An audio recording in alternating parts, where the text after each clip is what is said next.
Well, Steve here, and it's Boxing Day. And I haven't put up a video in a long time because I've been struggling with a lot of things. Struggling with a lot of things that I guess we all struggle with once in a while, or hopefully you don't. It'd be wonderful if you didn't. It would just be, absolutely wonderful. But I have been struggling. In my last video, I talked to you about I was actually in the UK at the time, and I'd gone through a lot of things. It was one of the most cathartic things I've ever done in my life was to spend time just by myself, 3 weeks in Cardiff, reliving a lot of the stuff that I blocked from my memories. I don't know whether I said this in the past, but last time in Europe, in the UK, was 2015, and I went for cancer treatment. Well, actually, in 2015, they gave me 3 to 5 years to live. Well, kind of fooled them. So I had the journey was good for my cancer. I mean, I came back in remission. But when I got back, I sunk into incredible deep depression. It was strange because here I am. I'm basically got a good chunk of my health back.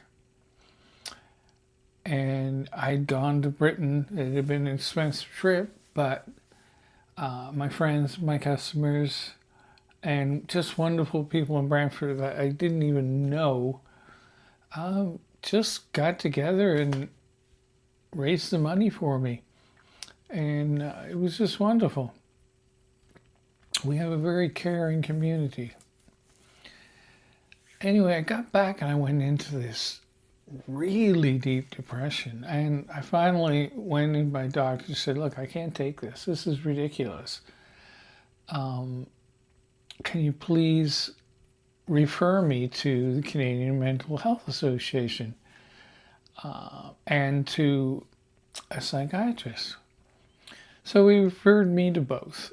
I ended up seeing Dr. Sharma, Mr. Sharma. There's people in Brantford would know there are 2 Dr. Sharmas in their husband-wife team. So I got to see Mr. Sharma, and I got into the Canadian Mental Health Association.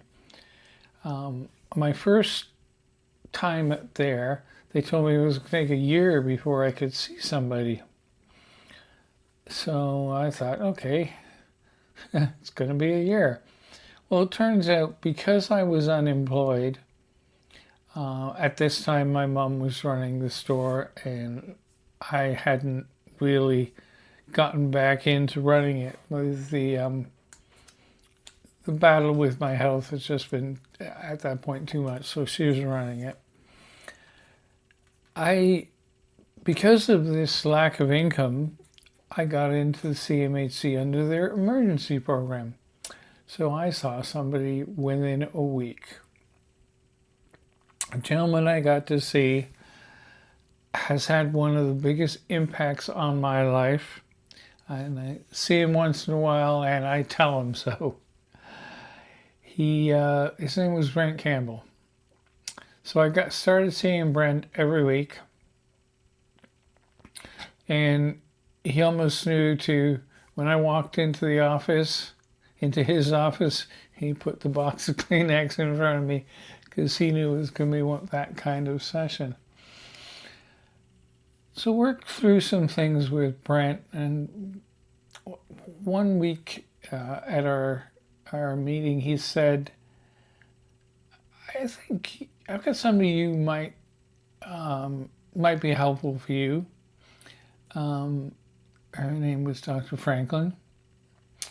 And she was a retired therapist and took on just a few different clients. And fortunately, she saw me. Charged me a whole $5 a week, which was great. And we got into a lot of things, and we got into some very deep things. And one of the things she got me to do was to write my history. Now, that's something I would recommend everybody does, because you're going to find out some things that you just didn't know existed. So she had me write out my history. And it was really strange because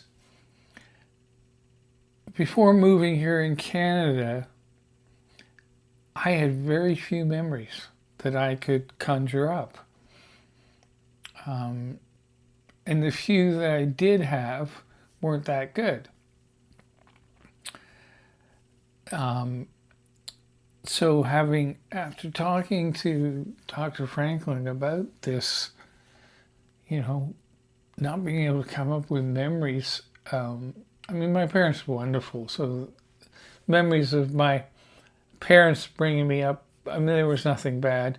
I don't remember specifics, but my parents were great. So with my talking to Dr. Franklin, she said that I moved to Canada at the worst possible age for anybody to be uprooted from everything they've known and be dropped in a totally new, unknown environment. Because I had done 3 years of high school in the UK. They put me in grade 8 when I got here. So, but like I said, she said what happened in my situation was my emotional growth stopped at that age. When I came, what I'd gone through and what I coming to Canada, my whole being just didn't understand it. And instead of trying to cope with it, it just shut down and buried it all. My emotional and rational thinking basically has been that of a 13-year-old my entire life. Which, when she told me this, lights went on all over the place. Clarity came. Things that I had struggled with all my life. I couldn't understand why nobody thought like me. And on this moment, all of a sudden, I realized it wasn't everybody else, it was me not thinking like everybody else. I was tackling all these adult situations as a 13-year-old. My emotional system, my rational thinking had shut down. They just couldn't handle what was being thrown at me. And that happens with a lot of people in their lives at certain events. Your emotional side, your rational thinking, doesn't know how to process something. So instead of telling you it doesn't know how to process it, or, just your system shuts down. That's why we have a lot of things we can't remember. When you get to my age, you start to search for words, and you know what? I've realized if I can't find a word, I just explain what I'm trying to say.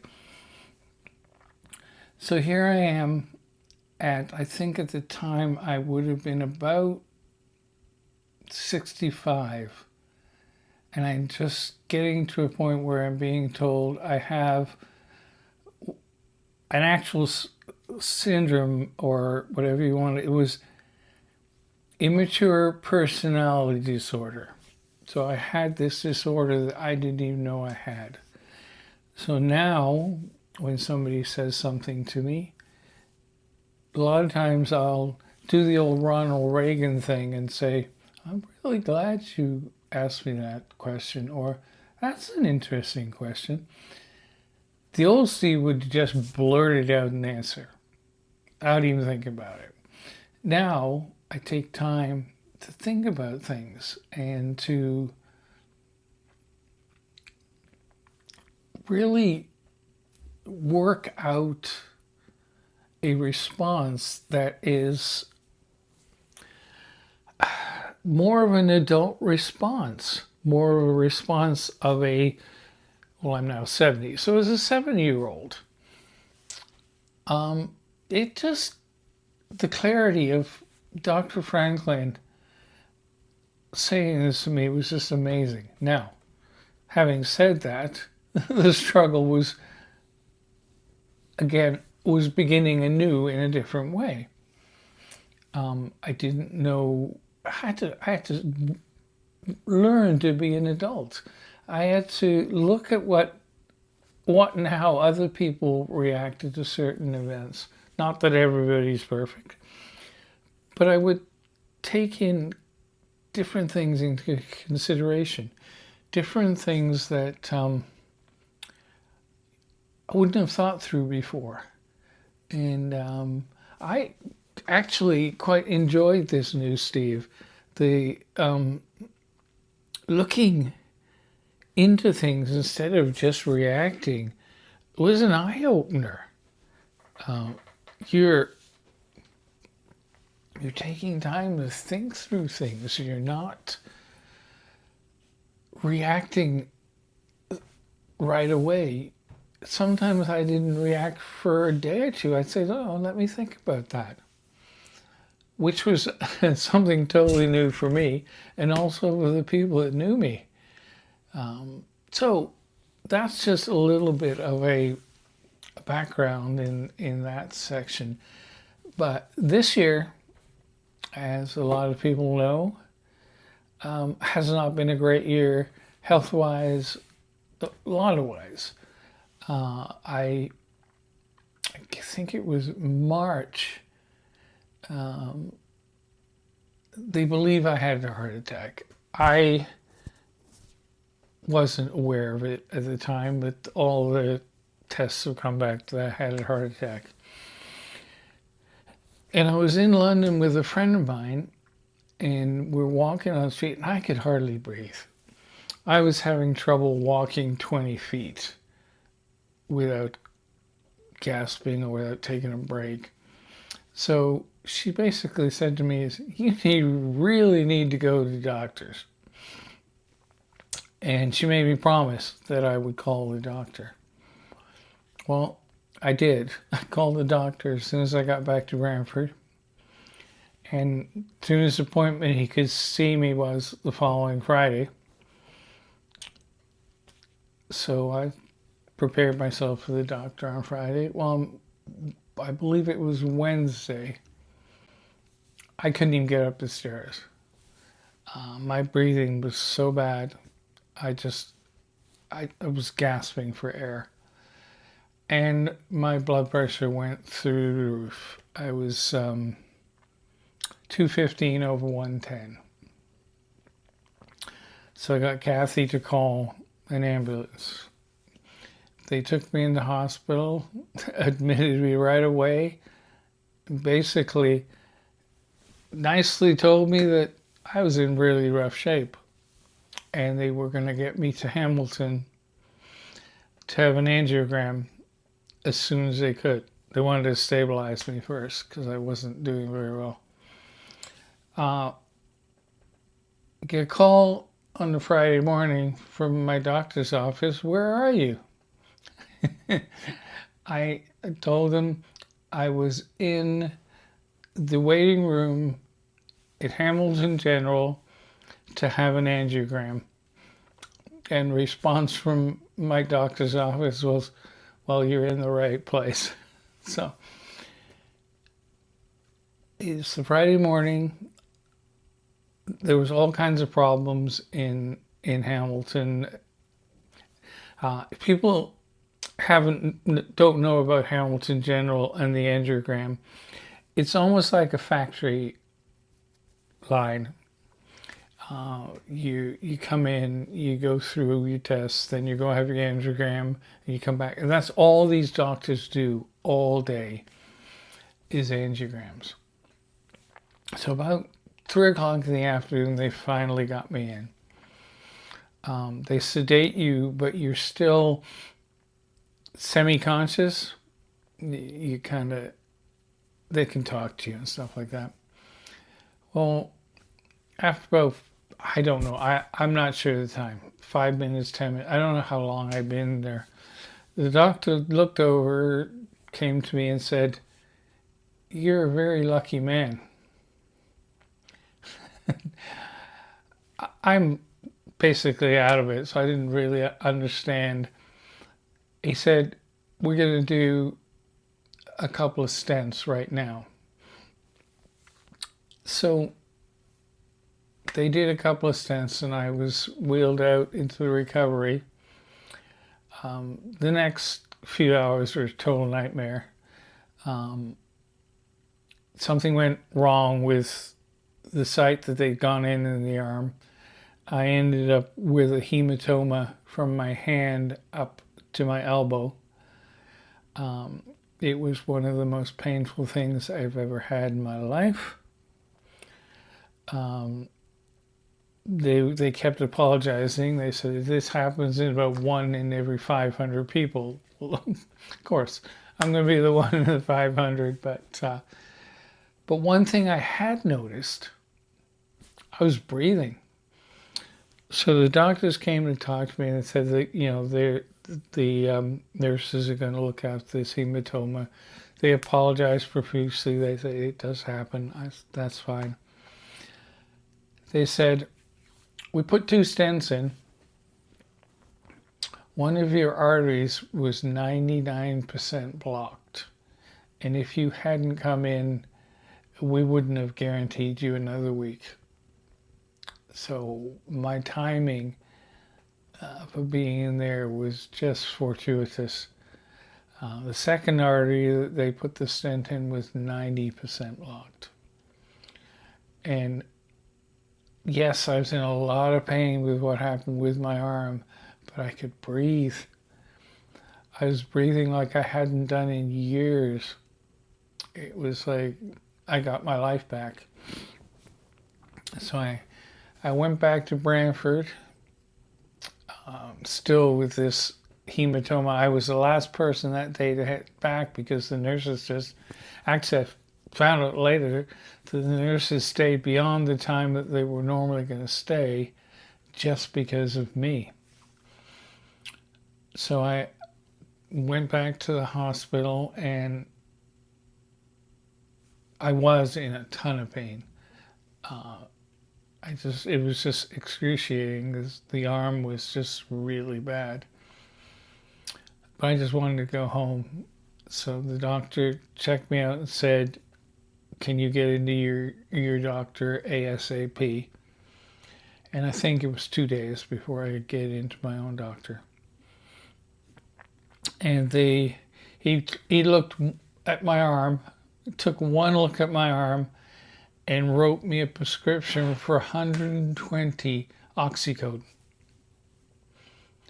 Didn't even ask me if I was in pain. He knew. He could tell by the look I was in total agony. And it was 5, 6 weeks at least before it cleared up. And I needed those oxys. I was in so much pain. It was incredible.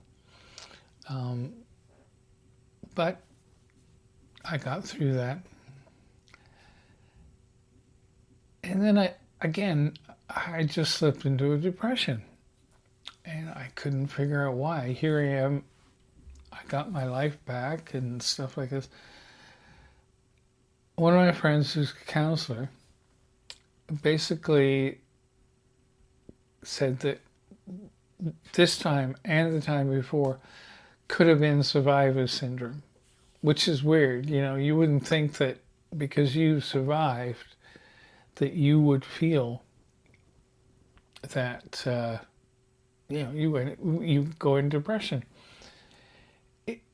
He basically explained it to me as being part of you has this guilt that you've survived and lots of others haven't, which is, yeah, I guess so, because I've had friends who haven't survived these things. I've had friends who have basically just aren't with us anymore.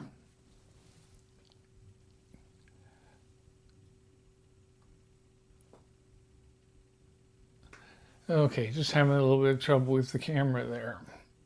There it is. Okay. So, yeah, start going, feeling depression, stress. Things got really wild at the store. Our good friend Deb, who worked with us for quite a while, had some heart problems. So she couldn't work anymore. And she basically kept the kitchen going and kept it just humming along smooth. So I had the stress from that. Then I posted something on Facebook and somebody accused me of letting Donald Trump live in my head without paying rent. Well, that wasn't the case, because I have no time for Trump. And no, he's not living in my head. But what I realized through this, and after starting to realize things, I talked to my counselor friend and talked to another friend who I can just open right up to. I realized Nancy left me 15 years ago, but she was still living in my head rent-free. So I thought, you know what, it's time to evict her. And all realization came to me when somebody out of the blue, who I haven't seen for a while, quite a while, that I knew through camp I used to go to, Joy, he said, I heard from, he named this person that was Nancy's best friend, that Nancy left you because you were unfaithful. And I have to say, I almost lost it in front of the person. It's for several reasons. Number one, I wasn't being unfaithful to Nancy. She just said, I don't know. I really don't know what happened. And she had told me all kinds of times that she never said that to anybody. She just said it to me. She accused me of being unfaithful our entire married life, which was not the case. And the person she said was one I was being unfaithful with, it wasn't happening. Since that point, my oldest daughter, Lana, has become quite good friends with this person that I supposedly had the affair with. So I realized that I had not let go of that. It still bothered me that, I mean, it's been 15 years, but there was still something, truth be known, the pastor of the church we were going to at the time informed me that my wife was having an affair. I told him I didn't believe it. He said he had proof. I didn't want to hear it, didn't want to see it.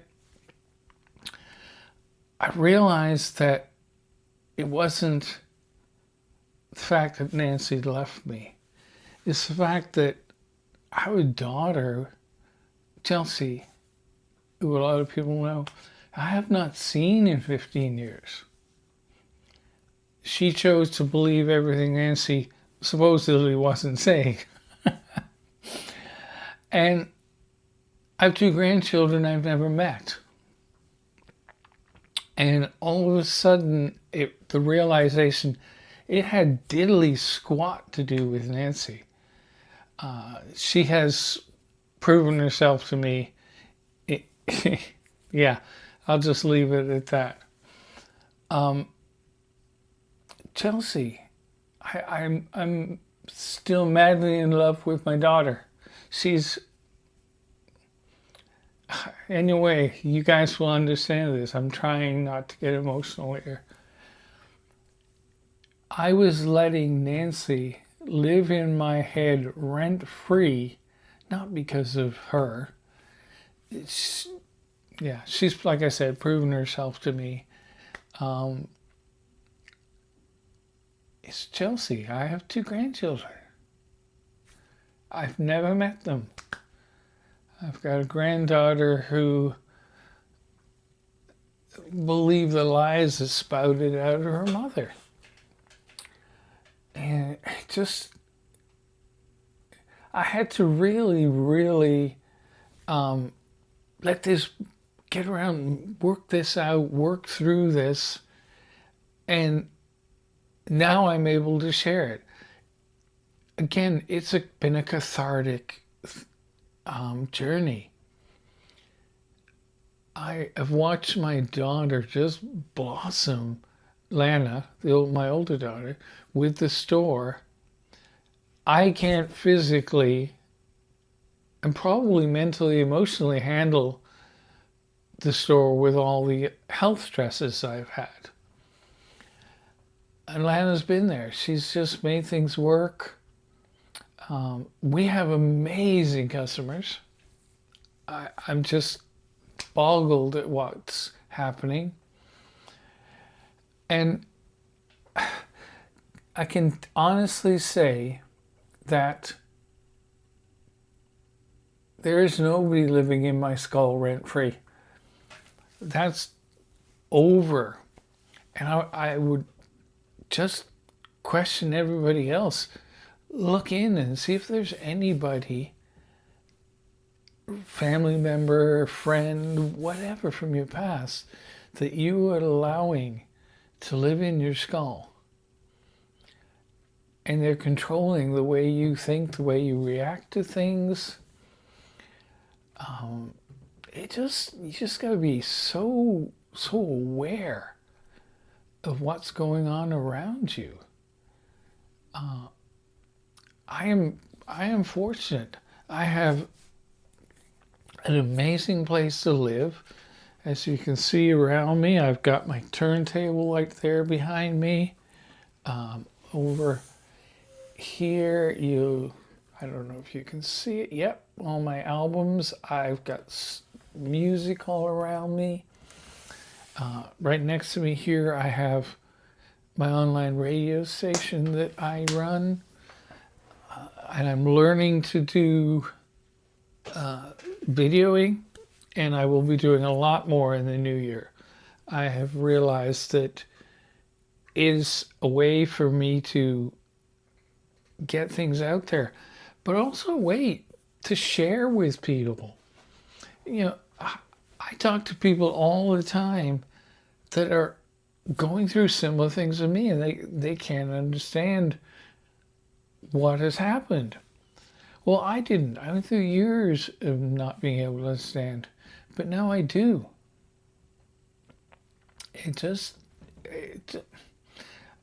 There's a freedom in letting things go. There's a freedom in sharing things.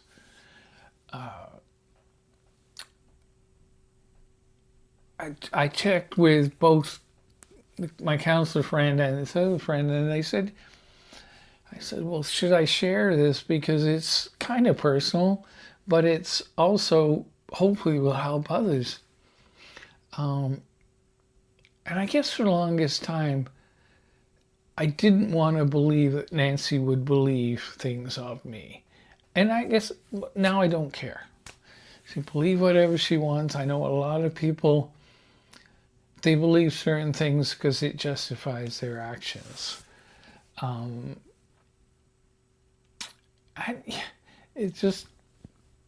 you know what?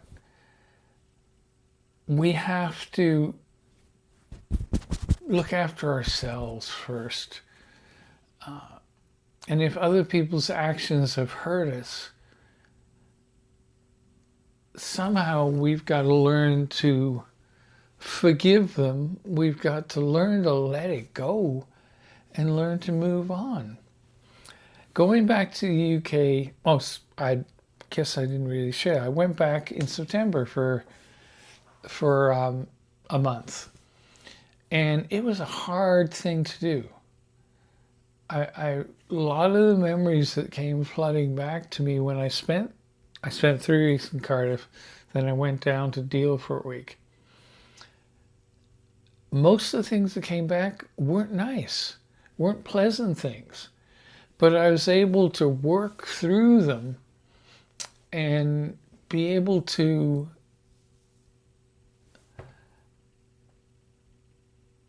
I guess just get rid of them and say, yeah, they're gone. That was a long time ago.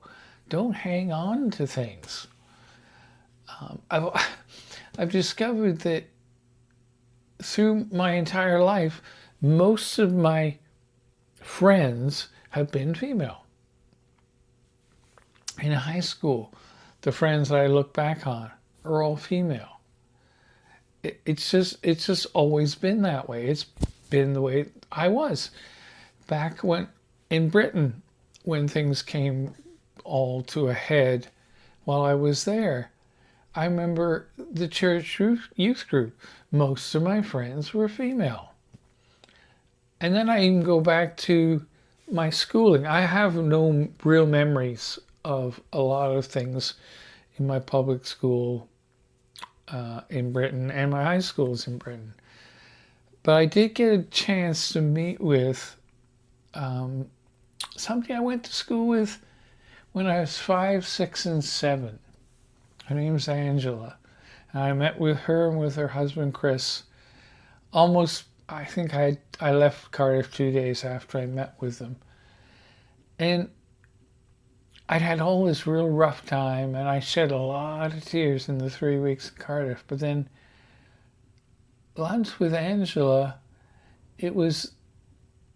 she said to me, she still remembered me from school when we were 5, 6, and 7. And she remembered me because I was kind. And I thought, wow, if you're going to be remembered for something, let it be that. And after she said that to me, all the garbage that had gone through my head and all the memories that had come rushing back were gone. It was like, wow, okay. It was beautiful. So I came home and talked to my council friends several times and worked through a lot of these things. And it was like what was said to me by not just my counselor, but the other friends that I share everything with. When you feel like it, you'll be able to share. And I basically said, well, should I hold back on any of this? No, share. And I know this isn't what I've normally said I'm going to do as a video, but this is just me clearing my head out, letting you know, everybody out there, where I am coming from. Next year, I am going to touch on subjects like mental health, and I'm also going to do a little bit of touring. I did hundreds of hours of footage while I was in Europe, in England, and I'm going to make them into some travelogue type of videos with a bit of a commentary about going back. 2 days ago, on Christmas Eve, I went into the store and to see Lana, say hi, give her a hug. she handed me two $100 gift certificates for Zayres. And I looked at her and she said these were dropped off by a customer.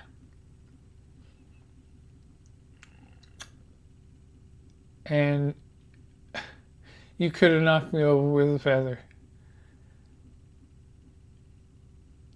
I'm so blessed. I do not know of many businesses where customers would drop off two $100 gift certificates for Zayres for the owner, knowing that he'd had some struggles. We have the best customers on the planet. There's been over 300 reviews, and 11 of it have not been very good, but the rest have. 96% of the reviews have been 4 or 5 stars.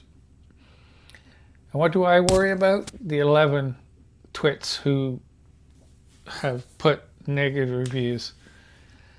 I shouldn't. I gotta remember, we have the most amazing customers. 2 weekends ago, 2 weekends ago, or was it past weekend? I can't remember. Things have just been a blur. We had, I guess it was 2 ago, we had one of our staff had a car accident. Now he's okay, but couldn't get there till later because of the car. We had another staff had a snowmobile accident and she could not get in. And as everybody knows, Deb was already off. Anyway, so it's just me and Lana on a Saturday with more bookings than we knew what to do with. Lana went on Instagram and said, look, we're having problems. If anybody can come in and help, please do. We had to turn people away. We had so many people offered to come and help. It was just amazing. So, to all my customers who may be watching, you are the best. And as we go into this new year, I just kind of wish that everybody has a great year. If you want to talk about anything, you know where I am, or the store knows where I am. If you want to share anything with me, I already get all kinds of people coming in to talk to me about cancer. And I will do that any day you want. But if you're struggling with anything like this and you want someone to talk to, I'm here. You know, if you want to leave comment down below, I'll get back to everybody.